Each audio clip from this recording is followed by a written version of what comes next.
All right, so let's jump in to today's session. So this is Ken. Ken is a senior technology product management exec. He's originally from the SF Bay area, and he's worked in companies like Masterclass and lynda.com, which became LinkedIn Learning. And he pioneered the first product management course offered in the engineering school at UC Berkeley. And he recently released the book, The Influential Product Manager. So definitely take a look at that. He's going to be including some details on how to grab yourself a copy of that. I actually know Ken from a panel that we spoke on together, probably sometime around this time last year. And we ended up having just a great chat about product management, OKRs, roadmaps, and generally just what goes wrong in big organizations, even when they try to be lean and agile. And we ended up just chatting, and I thought it'd be a lot of fun and educational and interesting to have him on here on our webinar series to talk about creating a killer product strategy. He's a really smart guy with a lot of tools and experience at his disposal, and a solid strategy is so key to everything we do as PMs. So without further ado, I want to hand it over to Ken Sandy, who's going to talk to us about creating a killer product strategy. It's a bit of a mouthful. All right. Excellent. So over to you, Ken. Thanks, Janna. Thanks a lot. I really appreciate it. Yeah, I'm really excited to be talking here today. Did have a wonderful time talking to you, and really love what you and your company are doing, really sort of structuring the thinking behind our roadmaps, our strategies, our ideas, and ensuring that we're tracking the value that we're actually bringing to the company. So often, a lot of product managers struggle to explain the value they're bringing to the company, and that's actually one of the biggest reasons that they struggle to justify resources or changing their roles or a whole lot of other things. Really thrilled to be talking to you today. Going to pretty much jump straight in and share my screen, and we'll talk about product strategy. There is going to be a couple of questions along the way, so I would love if people were to jump on the chat and kind of answer those questions along the way, and we'll try to make this a little bit interactive. Okay, sharing my screen. And we should have a, right, excellent. So as I've been introduced, I'm going to be talking about creating a killer product strategy. We're going to talk a little bit about how to go about developing a product strategy that isn't that big, long, time-consuming, sort of fearful effort that so often product strategy work is. I'm going to introduce you to a couple of frameworks along the way. There's many others that you can use, but I'll introduce some of the most useful ones that I've used along the way. And I'll try to structure in just 5 steps some of the most key elements that you can include in your product strategy to make it a little bit simpler. Before we get started, would love people to drop into the chat their definition of what product strategy is. I sometimes think that we have a definition on product strategy for as many product managers that there exist on the face of the planet. If you could drop yours into the chat, we'll read a couple of them out.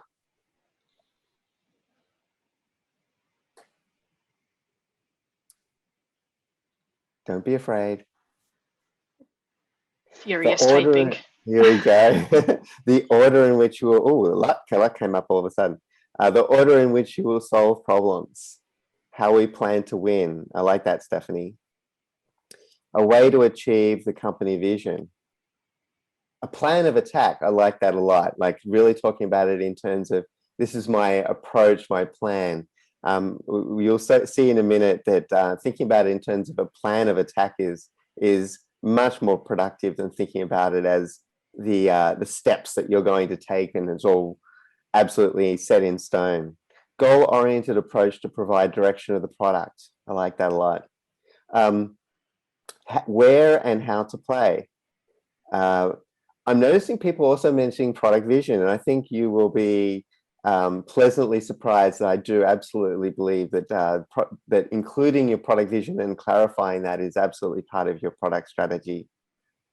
But it's also, as one person suggests, Andrew, suggests that it's about how you're going to approach executing your product vision.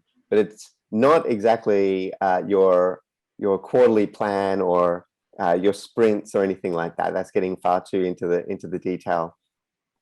Good. A list of problems to be solved and action plans to do it. The why. I like that, Sam. I like that a lot. I've also got I forgot who said, can't see who says this, but whom and the where. Good. Well, I'll show you my definitions.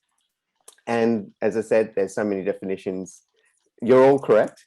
I believe a great product strategy describes the context, and that's really its tool, is to be able to really articulate the context around the problem that you're going to solve, for whom, the impact that you will make on customers and the company, and the themes of the work required to accomplish the goal. So I'm choosing this kind of word theme sort of deliberately, you'll see in a minute. It's a plan of intent. So it's very similar to a plan of attack, plan of intent, of what you plan to build, why you're building it, and how you'll go about building it. And you have to recognize that it's one that may not survive first contact with reality. And so how do you keep that kind of that flexibility around your product strategy, both in terms of your own work and keeping on top of it, but also making sure that your stakeholders understand what you have here is a plan that is subject to change, and provides the overarching criteria by which product roadmaps can be created and ruthlessly prioritized. I only believe that you should do a product strategy if you're going to action it. And the most powerful action that you can take in your product strategy is indeed ensuring that you're using it to then go and prioritize what you're actually going to be doing next. So often prioritization is not actually an execution issue, like we've got these 15 things that we want to do. It's the fact you haven't actually said there's these 15 things we want to do, but actually only 3 or 4 of them fit our product strategy, and starting from that point instead. A little bit more context about how I think about a product strategy, just to frame where a product strategy exists in kind of the grand scheme of all the things that you might be working on.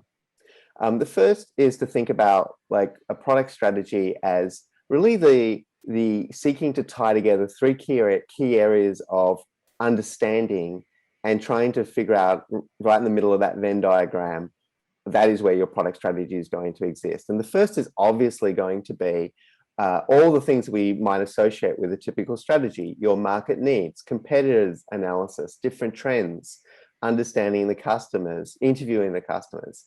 All that information that you've gathered along the way is basically your market needs, your competitors, your trends are going to be one input into your product strategy.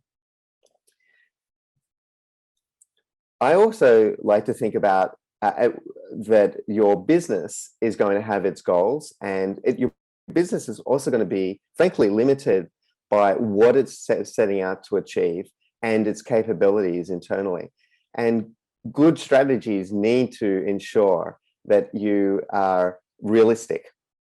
Too many strategies describe very big picture vision without necessarily really breaking down how the organization is going to work differently and the kinds of skills, tools, capabilities that you're going to need to be successful.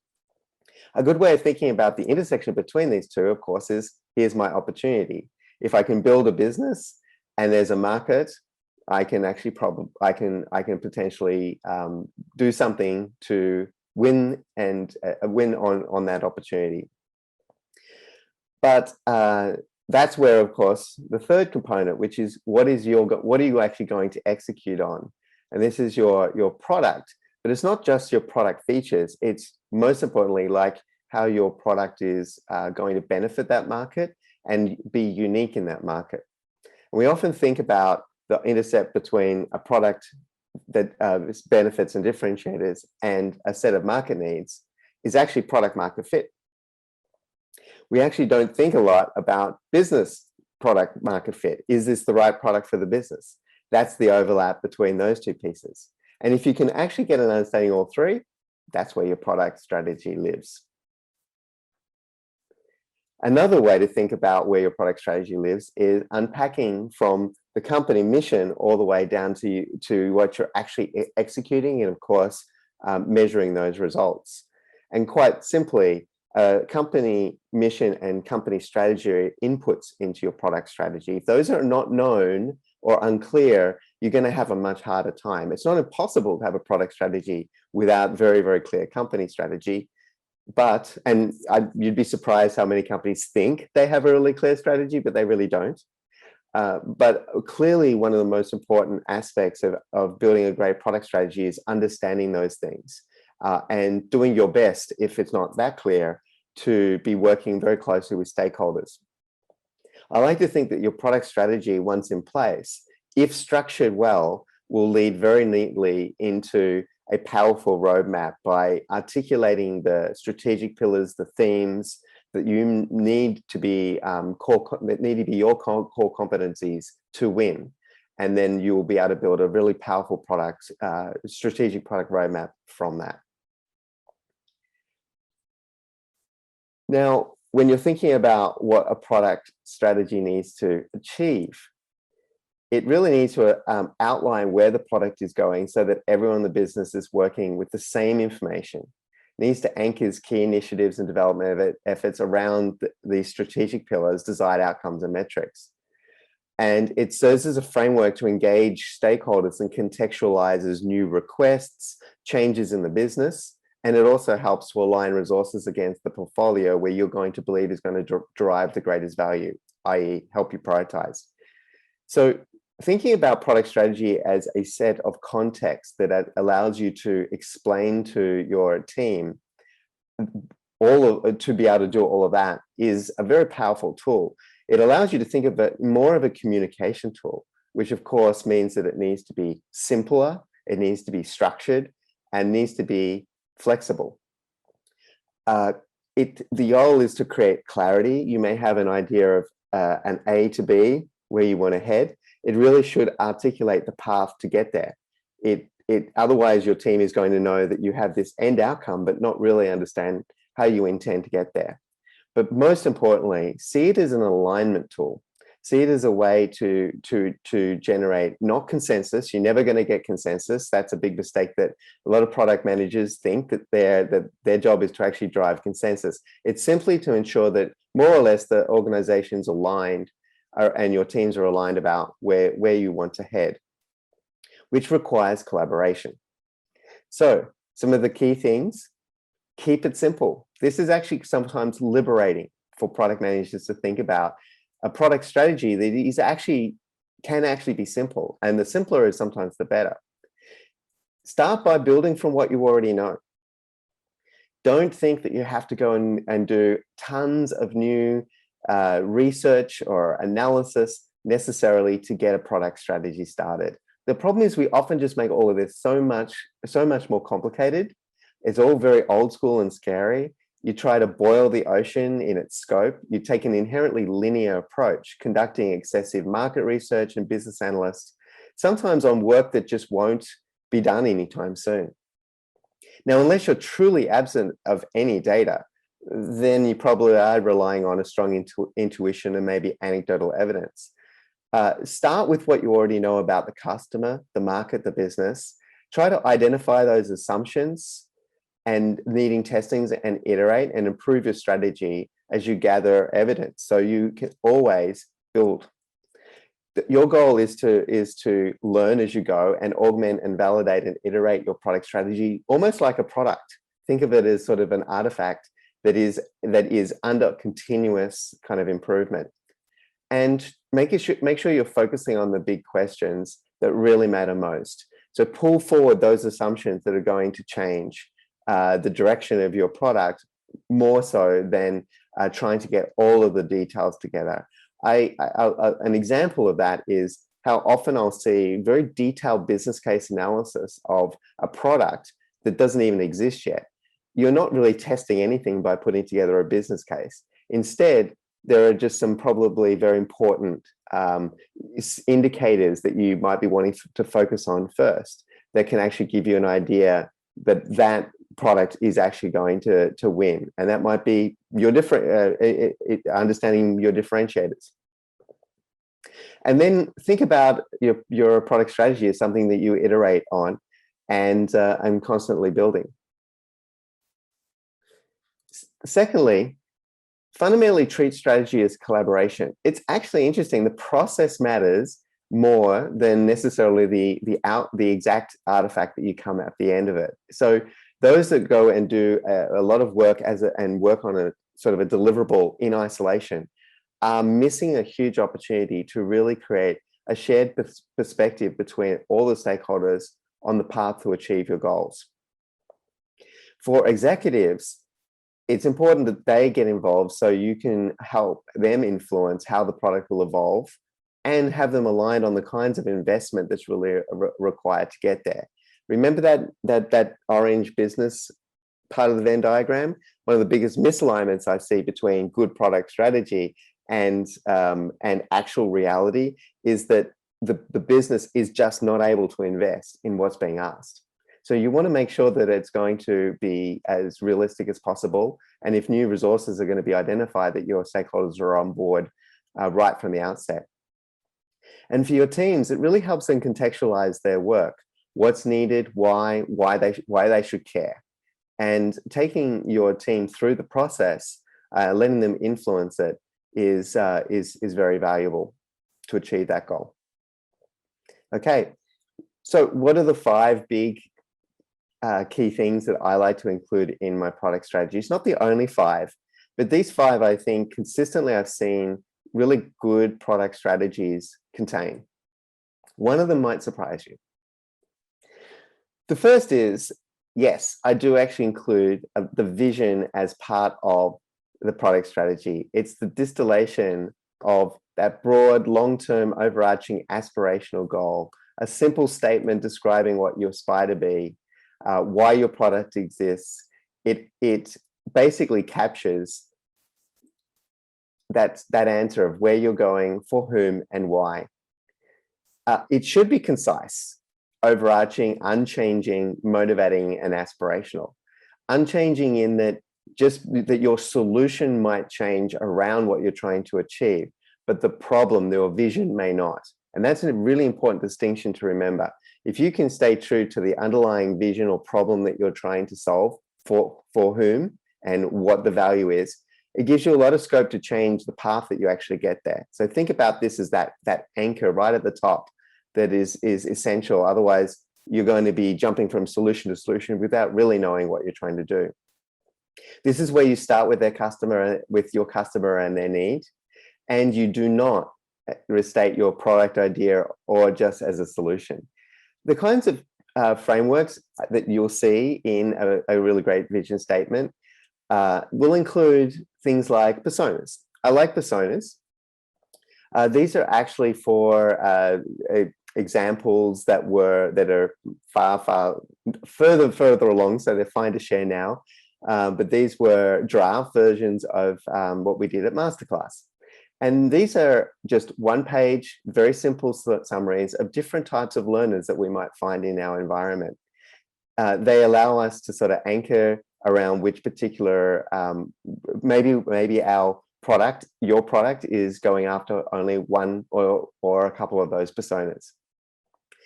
I also see good analysis coming into a vision statement. It's including an understanding of the market. Direct competitors is obviously one thing. This is what I might call direct competitors for Masterclass. But it's also very important to think about how your user will solve the problem in other ways. And all too often, we narrow our scope, that understanding of that box on the needs of the market and the market reality by just maybe some direct competitors, where we really should be thinking about how they solve it through other means. So I might say that Masterclass has a set of direct competitors, but these are other ways that they're also learning and educating themselves and entertaining themselves as they do that. everything from Netflix to getting inspiration from Pinterest to taking a class to more traditional learning methodologies. So a great product vision should also state how you're going to be very different. And here's yet another example. This is, you can take this directly from the masterclass webpage, but you'll notice one word or one theme coming out that's really given these testimonials. What problem does masterclass uniquely solve? Can anyone actually guess by dropping into the chat? And the clue is every single quote from every student mentions this. Sean, you're first. Create. That's right. Interestingly, the answer isn't, oh, there's all these famous people who are teaching. That's actually not what we're trying to be unique on. It's about the creation, about that inspiration. It's giving you permission to really tap into your creativity. And that's what's really resonating. So a simple framework for your vision might just be this statement. Your product name solves this meaningful problem for this particular target persona by providing this value. We're interesting because unlike alternatives, we uniquely solve this problem in this way.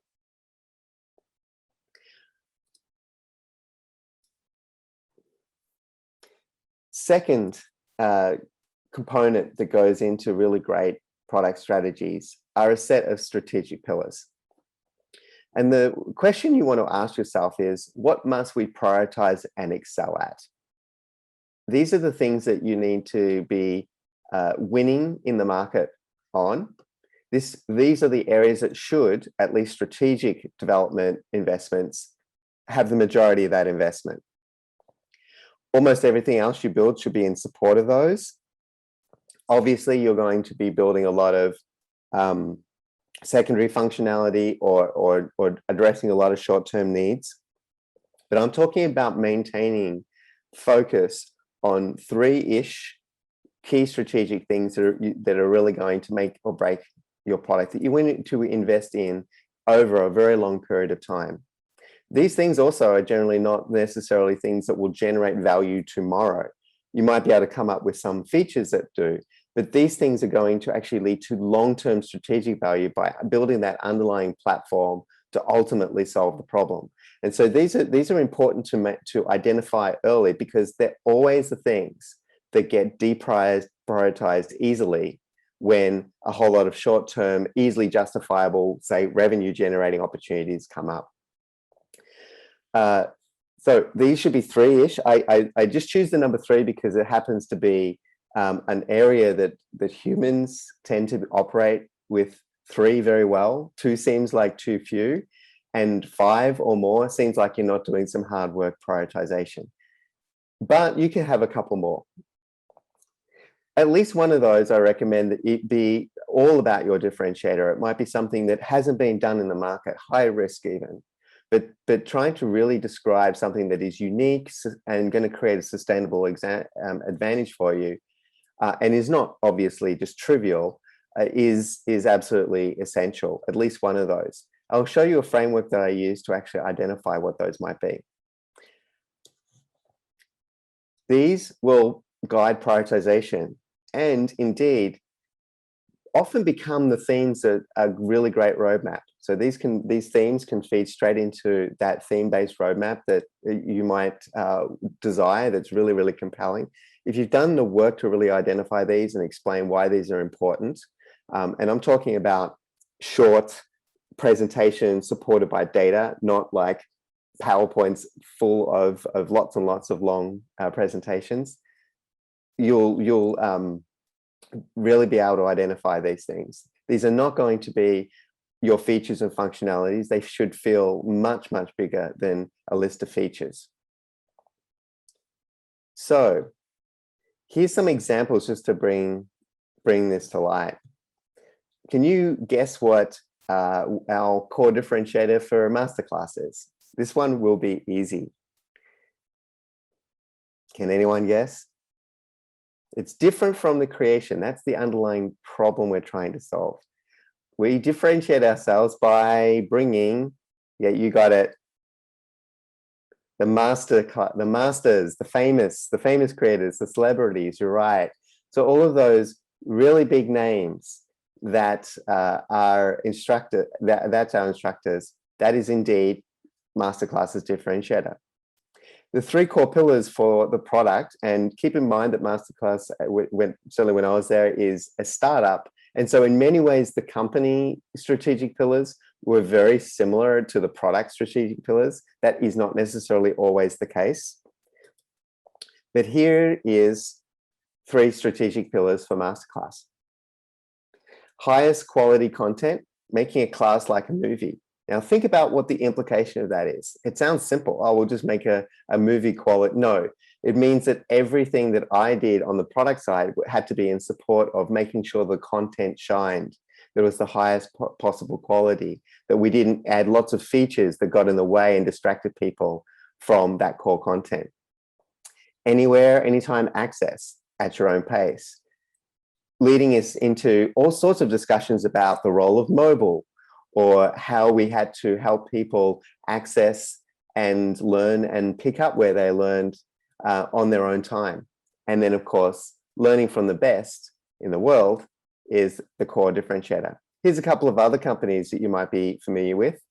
Amazon, largest selection, lowest price, fastest and easiest delivery. Impossible Burger.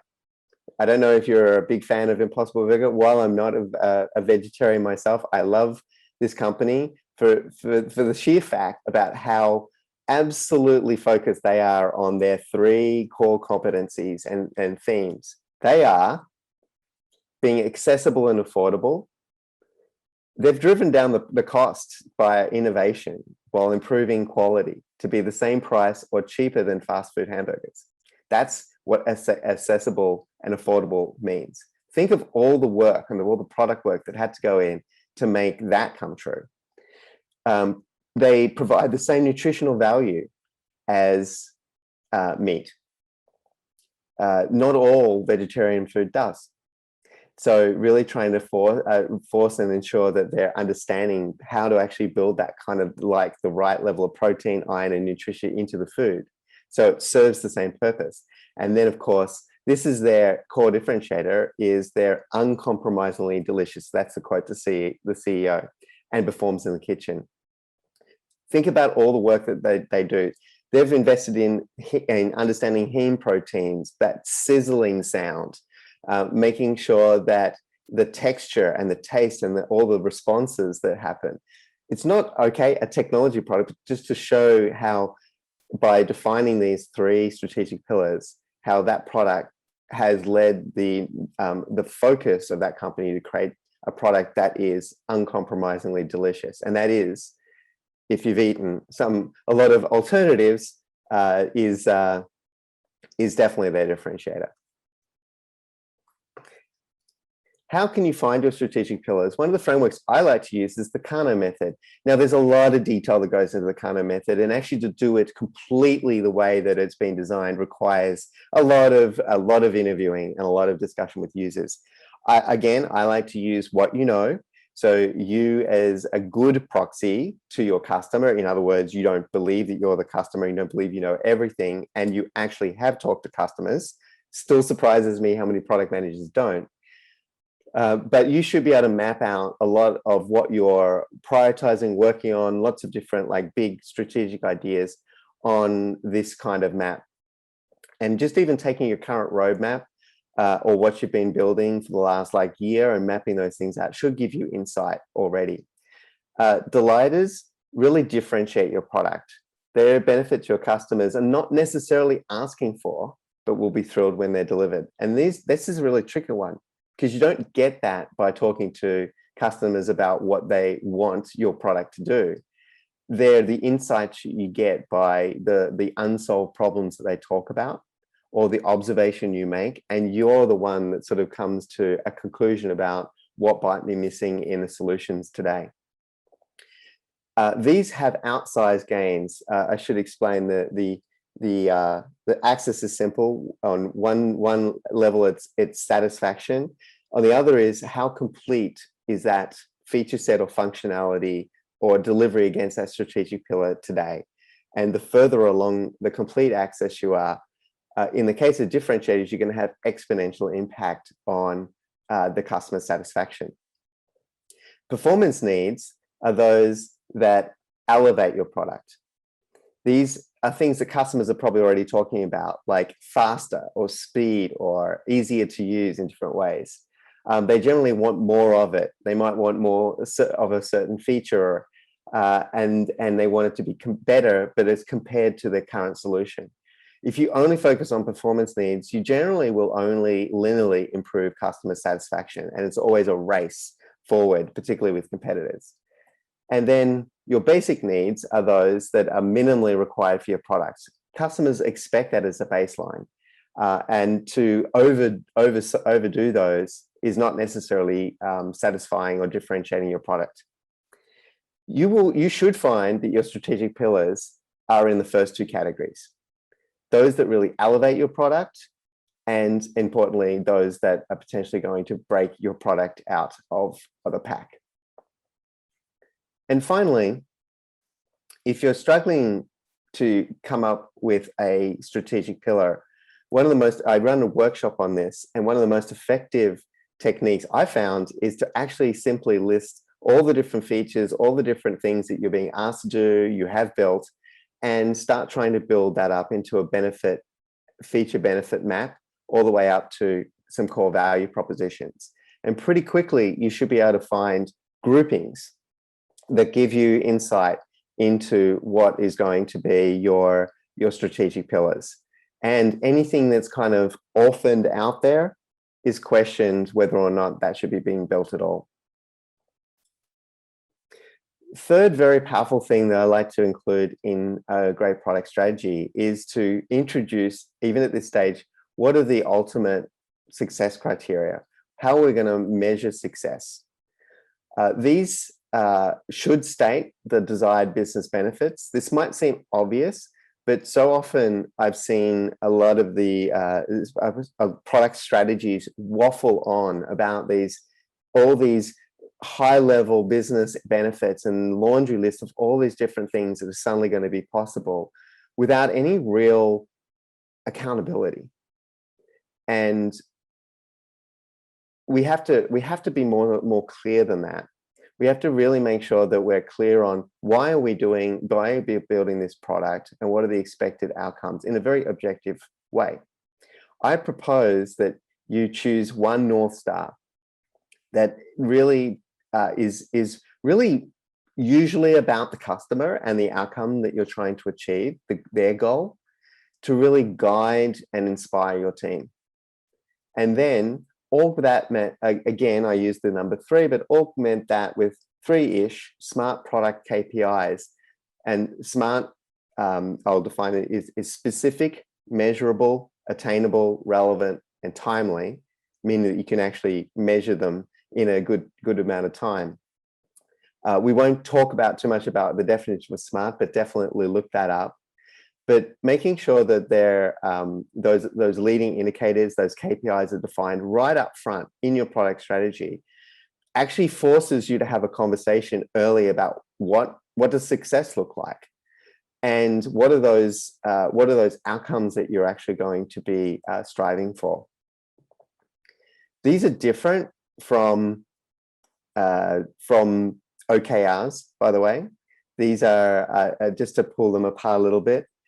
Metrics are those often high-level statements, the values that are important to track and evaluate over time. Perfectly fine to describe them. They're not really going to be enough. Your KPIs are going to be the key performance indicators that you've established are actually going to correlate at least with success, the things that you really want to drive up. Now, maybe you're wrong, but at least you're stating that that's your assumption. These will correlate with success. And then typically I see like individual product, say quarterly plans might then take those KPIs and get more specific on a short-term outcome. And that's just to contextualize where KPIs fit in. Here's an example for an edtech business that I work with. And this edtech business is very much focused on helping students, particularly from poorer backgrounds, socioeconomic backgrounds, start their own small business. And so the North Star really ultimately is the percentage of students who are starting their own small business. And the whole product, being a product-led company, is very much built around solving that problem. Of course, that is a very lagging metric. It's going to take us several years to figure out what percentage of students actually go on to found their own small business, let alone be successful in those. And so we've identified through, again, it's using the information that we have. We don't have a ton of data yet, but knowing that these things generally correlate with the success. Unsurprisingly, one of them is the course graduation rate. How many people actually get through the graduation? Now, why do I say correlate and not cause? It may be that it's self-selecting. The grit and determination of getting through a difficult course, which is innate to the person, is also a good correlating factor with going on to starting a small business. So maybe where our purpose is to really help those people identify and believe in themselves. Or we might also be really educating them. Number of interactions per student. We've found that the more that they just touch the platform in any way, whether it's a student-to-student interaction, a student-instructor interaction, or just coming in and acting on the platform, has become an incredibly powerful motivator and focal point, because that is very, very much more easy for us to imagine doing things to drive that metric up. But it also allows us to look at everything we're doing and prioritize much more effectively. If it's not driving those interactions up, why are we doing it? And then rather than talk about revenue all the time in terms of our key financial metric, we're using LTV to CAC ratio. This is a superior financial metric because we are rewarded based on our ability to retain students long-term, not just quarter to quarter, but the lifetime value is what's really important. And of course, finding increasingly low-cost channels to help to acquire them in. Fourth big thing that I like to include in product strategy is the big rocks or milestones. This is basically saying, what work will we focus on? This is where you're beginning to see more executional detail start surfacing. What initiatives will most advance the strategic choices, accelerate learning, or reduce risk? Those are the things you want to pull forward. You want to make sure that you're aligning on different key initiatives and their sequence. So thinking about like, what are the steps to actually reach my vision? You might think of it in terms of stepping stones. It helps you start having conversations about what's going to have to wait and what's going to be a lot sooner. I love the now, next, later roadmap as a tool to actually lay this out, because you don't actually have to lock into a timeline, but you still signal that there are things that we're going to do later as strategic imperatives, but we need to master these initiatives first. Now, you can illustrate that as a roadmap, but I do try to separate the roadmap from the product strategy as a tool. There's a couple of ways you can do this. This is a kind of a sanitized version of basically a little bit of a backwards looking plan. Obviously, I can't share too much, but back in Masterclass, you think about the journey that Masterclass has been on. It's been very much about validating risks and assumptions in a certain order to get to kind of where it is today. So starting with, will consumers be interested in classes taught by celebrities? Allowed the company to really focus, pre me getting there, really allowed the company to focus on validating whether or not consumers are going to be interested by not even having to build a lot of classes yet, but just being able to build MVPs or test versions to sort of see how customers might react to classes being taught by celebrities. And then, can they charge consumers enough to make the business sustainable? So doing some early understanding of the pricing that would be required and what customers might be prepared to pay, and focusing the product effort around that. Will instructors agree to teach? That was obviously a big one. So getting early proof points that actually those instructors will agree to teach. But guess what? Some of those instructors aren't very good at teaching. And so will they be good enough at teaching and really impart their wisdom and knowledge? Will they be able to commit to actually making this happen? They're very, very busy people. So really proving that out. We'll be able to produce high quality classes cost effectively. You can see how this is building up one upon another. Each assumption checked off the list allows you to move on to the next. Can we produce and release enough regular content to keep consumers engaged enough that they're going to actually subscribe? And will competitors with deeper pockets actually be able to capture more of the market opportunity later? Here's another example. This is a healthcare application, a two-sided market. This might be a little bit more complicated. It's more just illustrating a simple framework of what I mean by what are the big rocks. Think on one side, there's the healthcare application vendors who are trying to sell, who have technology and applications, particularly for patients. There's a raft of healthcare problems in the US that need to be solved. And so these sorts of applications can help doctors, nurses, patients manage health better. And then on the other side of the market are these electronic healthcare providers that generally have all the data. And what's happening right now is a lot of that data is really locked up. It's not necessarily available for these application vendors and innovators, developers, to be able to tap into that data and build great applications without having to have very, very complicated business arrangements with these large providers. And as a result, they're kind of locked out of the market. So this company is trying to figure out how to bring these healthcare application vendors, some of them very small companies, startups even, to be able to get access to the data to build these solutions, innovative solutions on top of that data. And so we have to start with actually counterintuitively working almost as an enterprise company, high touch, trying to land those bigger enterprises that are really going to draw in those large EHRs and partner with us. And once we actually have that partnership in place, you can sort of see, win those big deals, those are going to draw in those large providers. We're able to then take that high touch component away. So the product investment swings to really making all of those, the setup and onboarding and all of the complexity required around actually managing data in healthcare go away through self-service tools.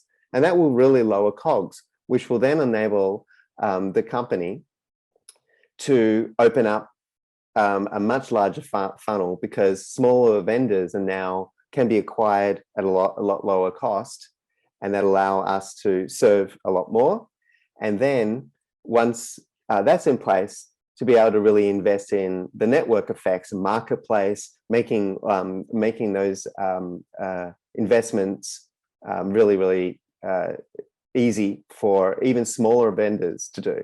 So you can see that the progression is getting one side of the market built out and then really appealing to the next. And you can see over time how the product investment needs to change. That's an example of what I mean by big rocks.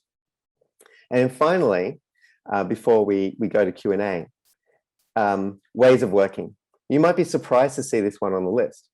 And this is really answering the question, how will we accomplish our goals?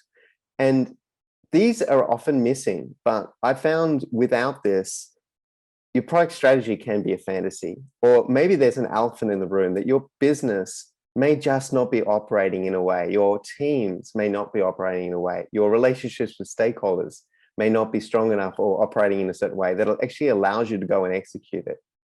Most common, of course, is that we put together our beautiful strategic plan and then build a roadmap around it. And half a quarter in, we're told, nope, we're working on something else. We've all been there. So it's so important as part of the conversation to talk about the cultural principles that are going to permeate the team, the environment, and the work product as part of the product strategy. You want to explicitly discuss and capture the norms and the values, the process changes you're going to make, the risks you're willing to take, the leaning into test and validate, and as opposed to sort of say maybe heavy process, or maybe it's the opposite. Maybe you need something that's a lot more stringent, but really making sure you've explicitly captured how you want to work differently than maybe you are today. This is challenging, but it will force constructive conflict and guide later difficult trade-offs.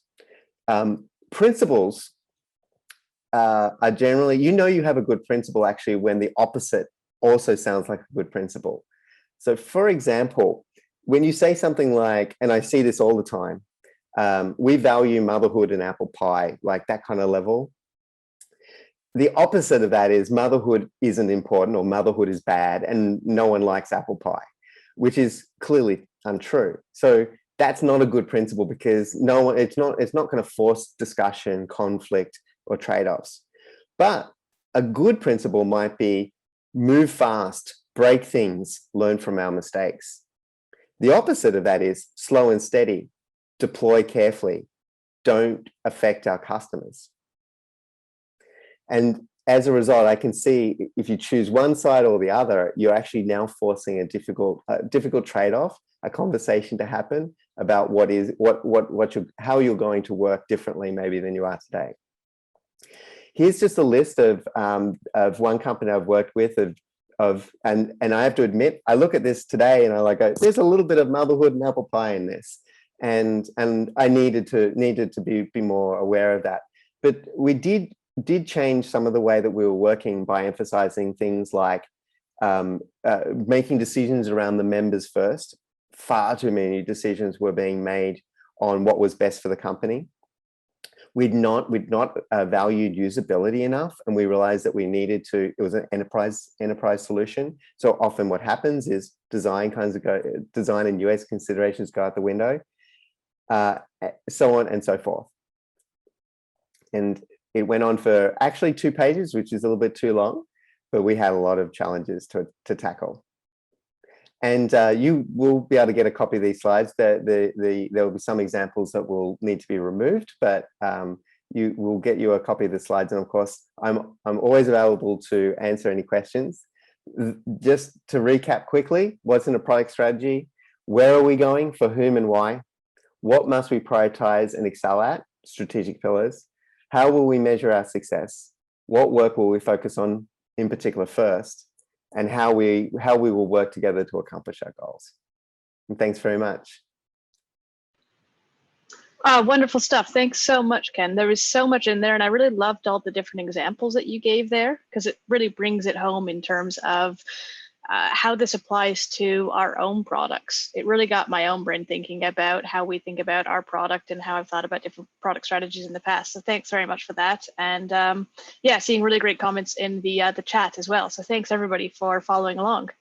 And yes, we've got some questions coming in here.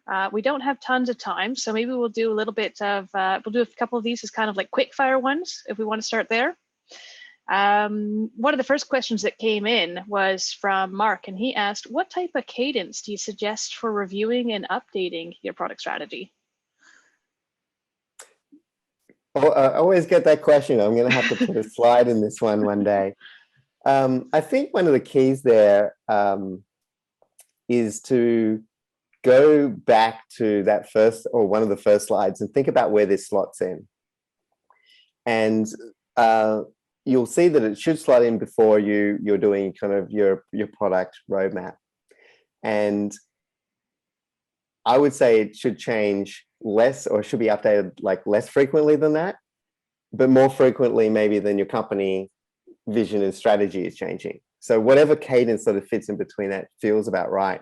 That said, I don't, if it is something that you touch and update under the following conditions. The first is that you've had significant new learning that may really change your strategy in material ways. Might be an event that has happened, or some significant learnings through what has happened in that last quarter, for example, as you launched a product that you may decide you're actually going in the wrong direction. You don't want it to get lagged behind your roadmap for sure. So you don't want to, you want to go back and refresh your thinking and make sure that, again, it's a collaborative process. It's a process that matters, making sure everyone's aligned with the learning and that's shared and understood the implications. And then secondly, do it often enough so it can be useful and aligned with your product roadmap. So if that's fairly unchanging and your themes aren't changing and you're kind of just moving things through and you're doing a good job of actually executing against the strategic priorities, you don't need to change it so much. So something like if you're doing quarterly roadmaps, a little bit more than quarterly for a light refresh, maybe once every 6 months for a little bit of a heavier review. It sounds about right. Okay, really good stuff. Thanks for that. And another potentially quick fire one here is, would you recommend that the North Star metric, should that be focused on the payer, as in the buyer, or the end user if they're not the same? Oh, I haven't had that one before. That's a really good question.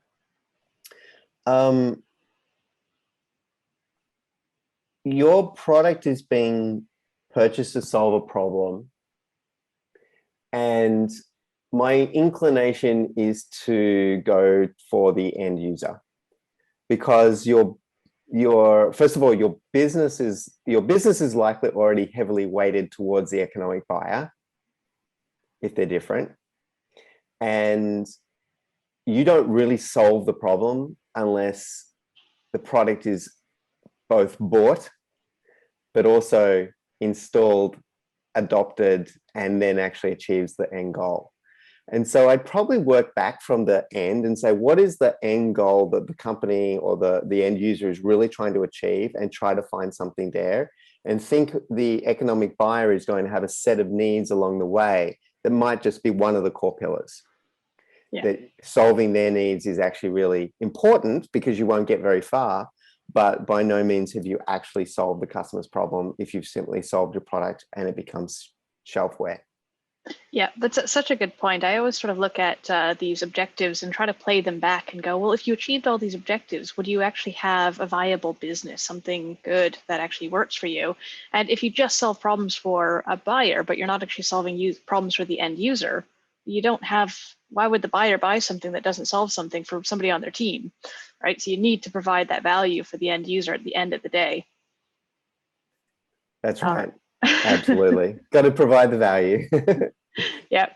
All right. So another one is, sometimes you get to executives who claim that company strategy and product strategy are one and the same. How do you explain the difference between company and product strategy?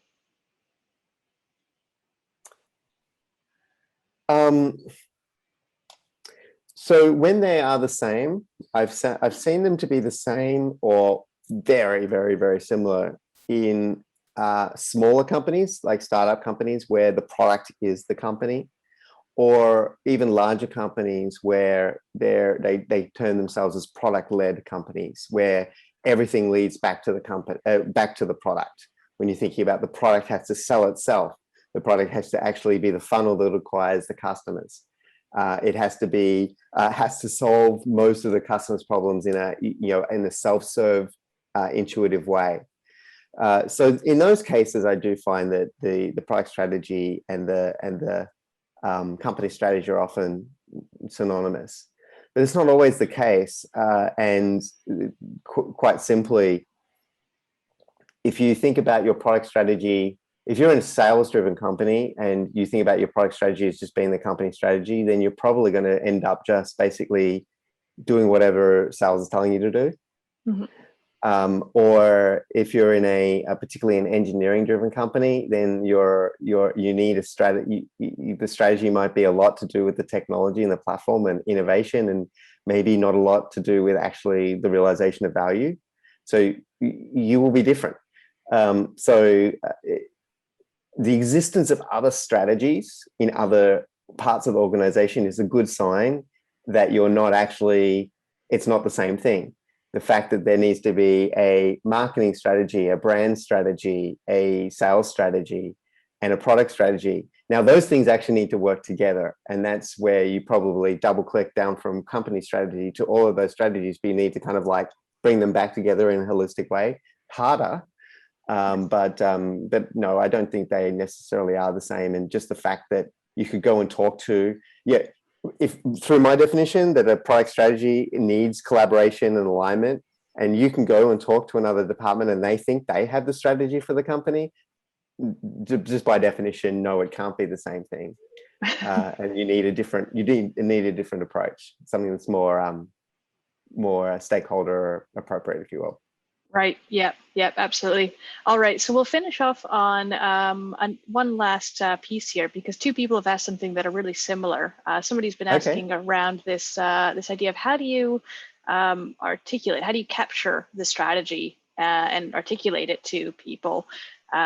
And I've got the other one here, which was something similar, as in how do you communicate it? What sort of format do you put it in? And I've got my own thoughts around that, because I've always called the roadmap a prototype for the strategy. And that sort of ties back to the original, one of your first slides, which was around the concept of the strategy being, collaboration being really important to strategy, as in the roadmap is this thing that you collaborate around and you prototype, as in you test out, you lay out your assumptions and you test out your ideas and you say, hey, I think, you know, that we should hit this milestone, then this one, and tackle these problems in this order. And you pick up on the feedback based on the collaboration you do, and you iterate on it and you create a better roadmap from there. So my answer is the roadmap. Wondering whether you've got other takes or more to build on that. Yeah, this is great. And why I have not actually said here's the deliverable and this is how you act. This is because it actually is less important than the process that you just described. Yeah, it's so important to like. I love the way you're doing that. Is like we're trying to work towards this prototype of how we're going to execute. The important thing is that the assumptions behind that are coming onto the table and they're being debated. Obviously, you want to capture them, and so whether that's in a Confluence, a tool such as your own, or in a PowerPoint, or I've seen them in short 2-page kind of like high impact kind of like prose like kind of communication pieces. Lots of different ways you can do it, but the key is that process. And if you're thinking that I have to build something to then communicate, you're actually thinking about them going around the wrong way. It's the collaboration and communication that comes first, and then it's the capture that happens progressively that then becomes kind of like the thing that you can remember, touch, go back and review, work from for a while, revisit, and that's what I would prefer. I've seen them as sort of mind maps, seen them as roadmaps. I've seen them as I actually saw one as a Miro board recently. I've seen them as more traditional PowerPoints. Those get very much like pitchy, like I'm pitching you, this is what we should do. If you're really objective and you've written down the things you don't know, your assumptions and things like that, then I'm feeling a little bit more comfortable with that. So yes, and then even just I've seen them as Confluence pages. So lots of different ways you can do it. The key is if the place you've chosen to put it just goes off and it just sits out there in sort of documentation desert, never looked at again, you haven't been effective. Yep, absolutely. I think that's the worst kind of strategy you can make, is the one that you made at the beginning of the year and you all just ran towards assuming it was the best thing and didn't revisit, didn't talk about. You know, you're absolutely right. The process is much more important than the individual points along the way. Exactly. All right, so we're a couple minutes over here, so I just want to sign off with a very quick. Let's see if I can change my slides here. I cannot. There we go. Very quick one. So Ken, you mentioned setting up your product vision.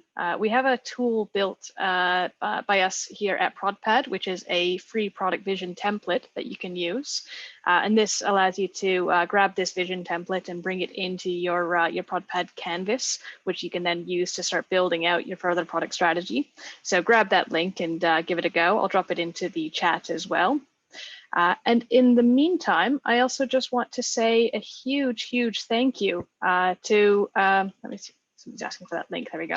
A huge thank you to Ken for joining us today and sharing this wealth of knowledge about how to create a killer product strategy.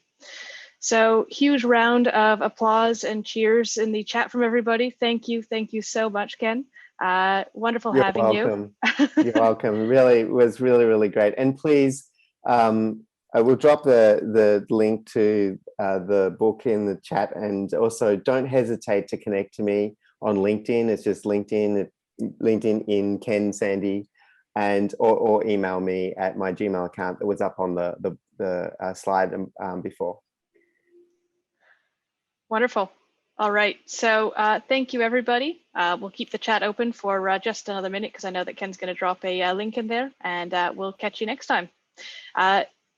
But further up to that, we will be having more webinars, so keep an eye out for those. Keep the date of, oh, let me get that date. I believe we are keeping a place for early May, usually the same time. Thursday, May the 6th. At this same time, we're looking to run another webinar there. So hold this spot and hopefully talk to you all again there. So thank you again for joining. Ken's details are in the chat.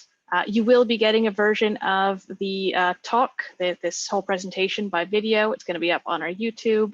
And Ken did say that he's going to get a sanitized version of his slides out as well. So we'll make sure that everyone's got those. All right. Wonderful. Thank you very much, everybody. Take care. Have a great day, morning, evening, whatever it is for you. Take care, and thank you so much.